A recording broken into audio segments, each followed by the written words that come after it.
All right, gents. Big WandaVision finale episode with all the spoilers. You ready for the best joke ever? Yes, sir. Go for it. Lay it on All right. us. Knock, knock. Who's there? Quicksilver. Quicksilver who? Quicksilver who? Damn, just fucking with you. Ralph Boner, nice to meet you. Oh man, that was hilarious. Boner. Boner. How many times do you think we can say boner during this episode? If you're watching this and it's at night, take a shot every time you hear us say the word boner. That's one. Kevin, do you think in the bottom left you could replace the subscriber goal with a boner account for this episode? A boner count? Yeah. But you got to spell like his last name, B-O-H. Yeah, there's an H in sure. there. You know, Yeah. come from a visual perspective, you can't have any sexual innuendos, but audio, Right. perfectly Audio, acceptable. sure. Right. Absolutely. Oh, it's pronunciation, right? It's a character's name in a TV show. Ralph. It's Ralph. It's the Ralph we've been waiting to see this entire time. And it was Evan Peters. Welcome back, everybody, to another Yeah. episode of the Real Heroes Show. Now that we got that out of our system, it's not out of our systems. It's going to keep going. Boner. For the entire Yeah. episode. Corey, Nick, and Kevin here again. And in today's very spoiler-filled episode, we are going to be talking about WandaVision Episode 9, which is entitled The Series Finale, which kind of puts to bed any potential rumors of a second season. So check that shit out. Again, I will say this again. Spoilers. If you haven't seen the episode, please go watch it. Don't watch this first. We're going to discuss lots of stuff in fine detail about all the reveals and maybe non-reveals that we got, or things that we thought may have happened that didn't happen. In this one, Boners. they're boners. You never know. That little boner count is it's like the episode of South Park where they first say shit on television and it just like ramps up over and over and over again. That's us today. So the episode picks up right where episode 8 left off. Agatha Wanda showdown. We get some magic dueling. We get Vision versus Vision. We get some heartfelt goodbyes. We get some questions answered. Some new questions brought to us. Nick, out of 10, what are you giving this one? I want to say a 9 for sure. You know, I amidst all the possible disappointments that the director Matt Shatner had kind of said in that one article that was released. But I think about the more I think about it, the more I want to say it could be a little bit higher than that. I was hoping for 10, but that would have had to involve every single theory coming true, and I know that's not realistic, especially within only 49 minutes. So, I say for sure at least a 9. Okay, Kevin? So, I think I'm going to surprise you guys, and I'm going to give it a 9. Wow. And the reason I'm saying that is because we're talking about this episode. Right. So this episode, I give it a 9. Yeah. My overall rating for the show as a whole dropped after this episode, for various reasons, but this particular episode was pretty stellar, I thought. I mean, I cried a little bit, not gonna lie. It was emotional. It was very emotional at times. It was funny at times. It was exciting. It hit. It ticked all the boxes. Yeah. As a standalone episode, it ticked all the boxes for me. So I give it a 9. What about you? 8.5 for me. Okay. The CGI battle stuff is not always necessarily my cup of tea, and it feels like it's like a prerequisite for every Marvel property that no matter what you do for the first 90% of the show, the last 10% has to just be all-out war and fighting. However, that said, very, very strong stuff, which we will get into. The performances were so stellar. This is so good. But so 8.5. I'd say, I don't know where I fall yet for the entire series, but I thoroughly enjoyed it, and I think for a first crack at it, they did a pretty damn good job. All things considered. I mean, I'm curious like in my head canon, I wonder, well, what would have happened if Falcon and Winter Soldier came out first, like it was supposed to? Right. How would we be looking at this? Would we be seeing it in a different manner? Were we all just really thirsty because there hadn't been any Marvel stuff for 15 months or 18 months or however long it was since Far From Home came out? So I don't know, but Kevin, what would you say stuck out for you in this one, either good or bad? I think the character development was really good in terms of kind of capping off Agatha, kind of really showing us where she's coming from and bringing that whole thing full circle. So that was good, but also character development for Wanda. Her character arc started back in Age of Ultron. Yeah. And I feel like she just now finished her origin story. And it's been years and movies and all that kind of stuff, and she is just now becoming Scarlet Witch, and it was really a badass thing to watch. Very much.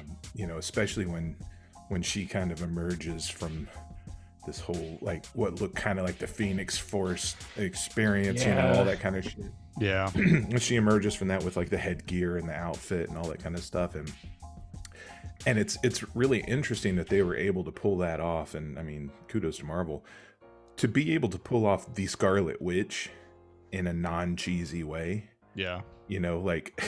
That's always kind of scared me about her character. Is like, man, as soon as you take that next step, it's gonna be fucking terrible. But it wasn't. It was fantastic. And then Vision. Paul Bettany. Dude.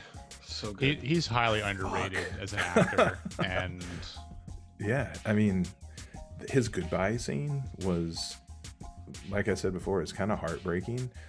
It was also heartwarming. It was just, that was perfect in my opinion. The way they did the goodbye to her kids and to Vision and everything was just pitch perfect. So I had to put aside all my gripes and just go, God damn, that was a good bit of television.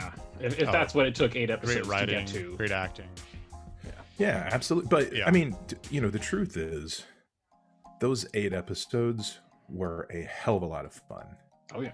And if you go back to the beginning and you think about how you felt when you first started watching those, and you had no fucking clue what was going on, and it was just fun watching them goof. Watching them embody different personality types and kind of these homages to different characters and genres, and it was a good ride. It really was. And like I told you guys, my gripes didn't necessarily have so much to do with what they gave me. It's more what they didn't give me that I was upset about. Yeah, right. I think when you mention the journey, you have to think about the fact that 6 episodes ago, Paul Bettany had 2 binkies attached to his ears, and he was playing the comedy father bit from like a 70s sitcom. Right. And now he's having existential conversations with another version of his synthezoid self. Yeah. It's like, it's wild shit, man. It's crazy. Oh, yeah. This is where Marvel's at in 2021. We've come a long way from I'm Iron Man. So yeah, it's pretty cool. Nick, how about you? What stuck out for you on this one? The acting first and foremost. I know that we've been talking about that, but it was just so prevalent in this episode to really see how, again, to kind of piggyback what Kevin said, Elizabeth Olsen as Wanda Maximoff, she was more of a background character, right? She was never at the forefront of in any of the movies. Granted, she had an important role and had her moments, of course. I mean, she wasn't in Endgame until the very end, right? So she had some spotlight in Infinity War, but again, and that really set up WandaVision. And you look back about what Vision himself found out in WandaVision, and it plays a big role to it. And I think just Paul Bettany and Elizabeth Olsen absolutely killed it. Catherine Hahn killed it as Agnes. I mean, even some of the supporting characters. It's hard to find a show where a majority of the actors just all do a fantastic job You know, I might go back and binge the whole season to kind of see what I would rate it overall.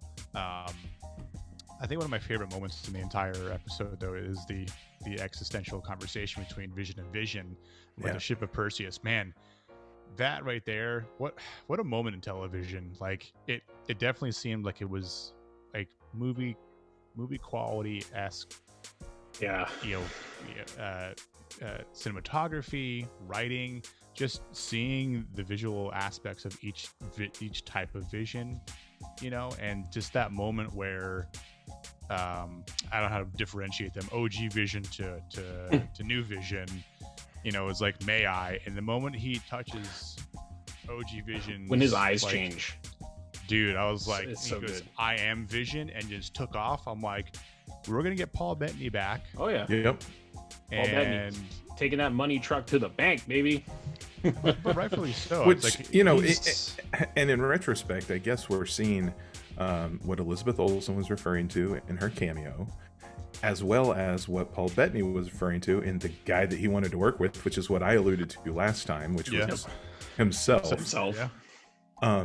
You know, and like you said, getting Vision back and getting Paul Bettany back into the MCU, and actually watching that relationship possibly bloom again, because he's got all the memories now. Yep. He may not necessarily have the capacity for emotion that the old Vision had developed, but like, you know, it's there. It's the same body. It's the same memories. Yep. You know, so there's that possibility. And if that happens, then you're talking about real OG comic level Vision and Scarlet Witch. Yep. You know, and that's going to be, I mean, the possibilities there are fantastic. And he says to her at the end, we will say hello again, or we'll see each other again Exactly. sometime. Yeah, we like just they don't know left the what thread dangling for sure. Oh Sure. yeah. He goes, you never know like how we might be and like in what capacity. You know, as touching as that scene was, right? I mean, with the kids, like as they go to sleep, like that's the last, like, you know, we think that they'll ever be seen. You know, the whole turning off the lights, then he turns it back on and tries to be funny about it, and like his disappearance or I guess maybe removal is quite different than what we almost saw twice with him just being ripped apart. You know, is more emotional of how he, you know, was undone by Wanda. You know, and I like what Monica Rambeau said to her.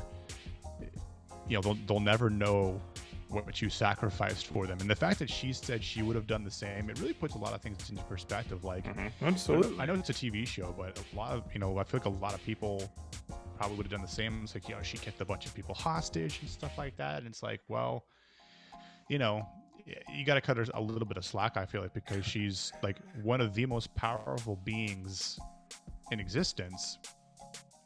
And she's just trying to learn how to control her powers, the powers that she didn't know she even had. So, and not to say that it makes it okay.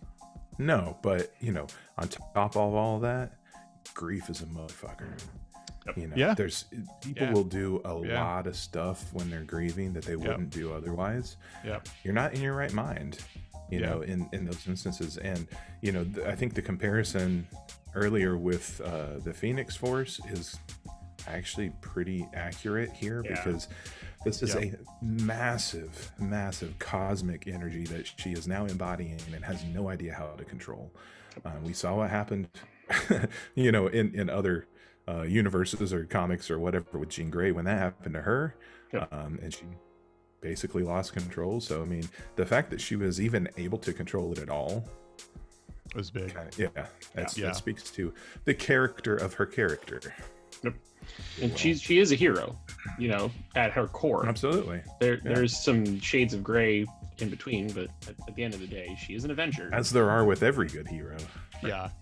I say the other cool thing was when Teyonah Parris, you know, again, she did a wonderful job, but when we kind of see her powers manifest a little bit more and the bullets go through her, that was really cool.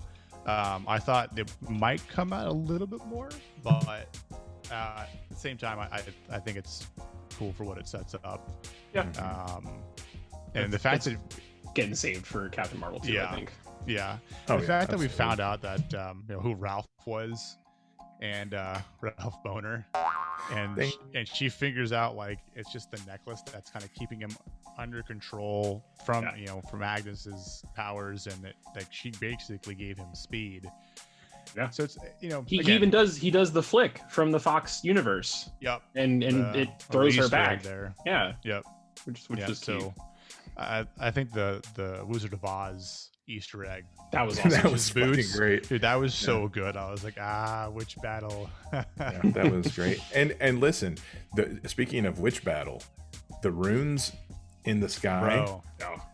What a great touch, because I mean, at that point she's floating in midair, completely drained. Her face is like gray, and Agnes She looked is defeated. Yeah, exactly. She looked just near dead, Yeah. and Agnes is delivering her little evil genius soliloquy about, her Dr. Evil style, like, ha ha ha ha, of course I lied to you because I'm the big baddie. Right. And then all of a sudden you're like, oh shit. Yeah. It was almost you can't do anything. It was almost Thanos from Endgame when he goes to snap and nothing happens. It Yeah, was nothing very similar happens. to Yeah, that that moment. was a- but- That was That was funny. a She's very like, cool moment. I was like, Yeah. Oh, boy. Spaghetti-O. Somebody went from a tiger to a kitten. Yep. Oh, and then at the end, she really goes to a kitten when Wanda recasts her as the nosy neighbor Oh, yeah. again. And she's like, "Hi, hun." Yeah. Okey-dokey, It's like jokey. super, Yeah. super interesting stuff. But I think they left that open too. And she's like, if I need you, I know where to find you. Oh, we're not done with Agatha. Well, and Yeah. it lines up because in the comics, Agatha Harkness is an antagonist to Wanda, but at certain times she's a mentor. So Yep. if Wanda needs her to learn stuff, she can go right back to Westview and find her and learn what she needs to learn, which is pretty awesome. So We also now have the possibility of setting up Agatha as the nanny for the Fantastic Four because she just lives up the road in Westview. that is true. Or possibly for some twins again. Yeah. Again, I wonder why we might want to get into that. So let's get into that. Yeah. There are two scenes after the credits in this episode. The first one, Monica Rambeau gets invited into the Westview Theater for a reason that we don't really know. She walks in, the theater is empty, and the agent that she's with transforms into a Skrull, which made me Yep. happy because I love Skrulls. Like, And, oh. like, the Secret Invasion idea to me is just so brilliant, and the paranoia Yeah. of who's real and who's not is so amazing. And it says Yep. that she has a mission or a message from an old friend of Monica's mom, and Monica says who, and she just points up to the sky. And gents, I feel like the only real answer there is Nick Fury, right? Mr. Sam Jackson himself. Absolutely. The Absolutely. star of the And Secret Invasion show. Yep. This was one of the areas where I, had a little bit of a problem because it seems like if you're going to drop a bomb like that, why did you send somebody we've never heard of before to do it? Couldn't you have sent like, I can't remember a character's name, Colby Smulders, or the other Skrull that is actually pretending to be Nick Fury right now. Like, can you send anybody? Ben Mendelsohn? Yeah, send him. Dude, send anybody else that that would've we been already awesome. know that are Yeah. that's actually on Earth at the time.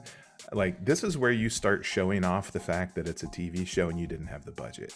In my opinion. That was my first thought was, well, maybe they didn't have it in the budget to pay Sam Jackson to show up for 5 seconds. 5 seconds, 5 fucking seconds, $10 million. I was almost expecting him to come out and be like, I heard you got some powers. I'm putting Something together a like team that. Yeah. of extraordinary Yeah. people. Your mother was a great woman.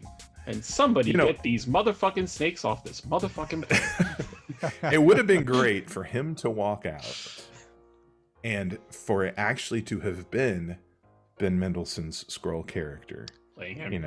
Yeah, no, for sure. And his question is like, so, you ever been to space? I mean, something cooler than.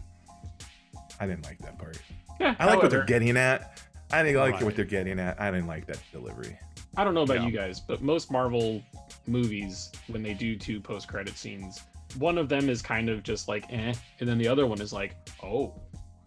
And Oh, I yeah, think absolutely. the O is the one that comes all the way at the end. At very where, end. Yeah. Absolutely. It looks like I think they filmed it in New Zealand. I think it said in the credits there was something about filming in New Zealand, and I was like, "There's nowhere in this show that's in New Zealand." And then the after credits scene played, and I was like, "Oh, there it is. That makes fucking sense." It does look very Middle Earthy. Lord of the Ringsy, yeah. So Yeah. it's a long, You know, super long shot. it is. Yeah. It's a beautiful long shot. At first, Beautiful I was place. thinking Canadian Rockies. Yeah. So of course my brain went straight to Wolverine. You I was are like, fucking oh, yourself with all this. Yeah. This is No, all I your know. own I saw I the know I cabin am. and I'm like, nah, it looks like a female. Okay. Well, it's the Wanda. cabin had some European Nordic style to it. Right. So who knows where thought it actually is? Well, Yeah. you know, when you zoomed way in and saw the cabin, it looks like a It's not Sokovia. Hansel and Gretel type little, you know, Yeah. fairy tale-esque kind of cabin, which leads me to believe that she just poofed it into existence. She That's may probably out of her head too. Speaking of poofing things into existence, the shot pans into Wanda sipping on her tea out on the steps, and she's in her sweats Yep. as she's been for most of the show. But then she turns the corner, and there's the Scarlet Witch astral projecting, reading from the Darkhold, which the Darkhold was confirmed in this episode. Yep. Mhm. The voices Hey. of her kids crying out for help, and then we get a hard cut to black, which there's so much to glean from that. I think it's mentioned earlier in the yeah. episode that the Scarlet Witch is more powerful than the Sorcerer Supreme, which she's doing one of the things that we saw Stephen Strange do in his movie, except he was doing it while he was sleeping. Wanda's doing it while she's just up and performing everyday tasks like making tea and hanging out and shit. Yeah. Strange does it with normal, I guess you can call it normal magic. Wanda, it looks like she's doing it with the dark stuff. So that's The interesting. chaos. And Chaos. I don't know if you guys heard it, but the Doctor Strange theme plays underneath when Yeah. that's happening. Yeah. So Yeah. that's Yeah. kind of your tie-in, I guess. I don't want to speculate too much. We'll speculate responsibly, but you know, perhaps she breaks something trying to get the kids back, and that's how it ties into Doctor Strange too. Yep. Very much a possibility there with the multiverse. Yeah, but that scene was awesome, and it's just like, damn, I really wish we could have seen Doctor Strange 2 like yesterday. And if we were living in a Yeah. normal world, that movie was supposed to come out in May of this year. So it would have only been like a It'd be 2-month months gap away. between WandaVision Yeah. and that, and now we have to wait an entire year until it comes out, which is kind of a bummer. But Yeah. But we have a lot of stuff in the meantime, including Spider-Man. So Yep. So, but That Tobey Maguire and Andrew Garfield are not in. yeah, not Per- according to per not according Tom to Holland. Twitter. Yeah, well, Twitter's Twitter. Twitter's trying to will that shit into existence. I love it. They Good really on, are. good yeah. on Twitter for doing that. But yeah, guys, anything else? I mean, aside from boners that you want to mention for this episode or the series? I mean, we'll do more videos this week about how it ties into Phase 4 and everything. But you know, from a contained standpoint, any other thoughts on either this finale or the series in general? You know, a couple of things with what's his name being in handcuffs. You know, you're kind of left to wonder who's going to be running Sword moving forward. You know, I guess there's probably a good chance that could be Monica. Monica. Yeah. There's also a good chance that it's already Fury. That people just don't know it. Yeah. But you know that there's that question. Jimmy Woo coming into his own, which is really pretty cool. And Yeah, I she think- even I says think we'll see more, at one yeah. point, what was it? Authority looks good on you. Yeah. Darcy's disappearance was Weird. kind of well classic Darcy But too. yeah. You know, it's like but it leaves a door for You know. future appearances. So debriefs are for the week. Yeah.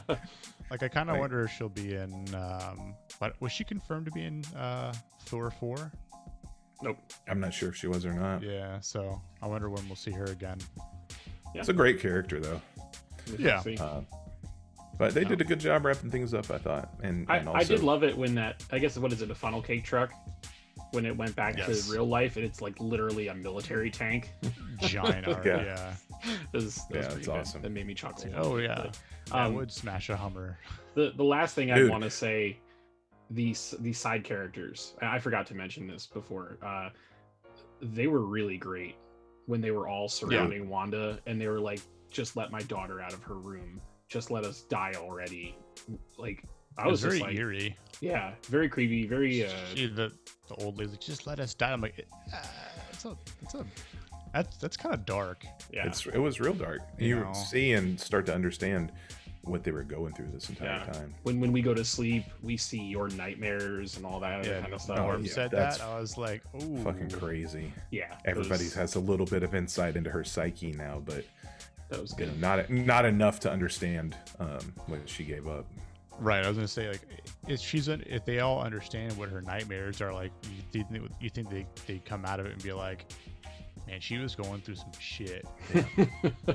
Maybe, like, but these are New Jersey people. They've been through worse. Oh yeah, that's right. Yeah, we're tough up there. All right, they don't call it Jersey strong for a reason.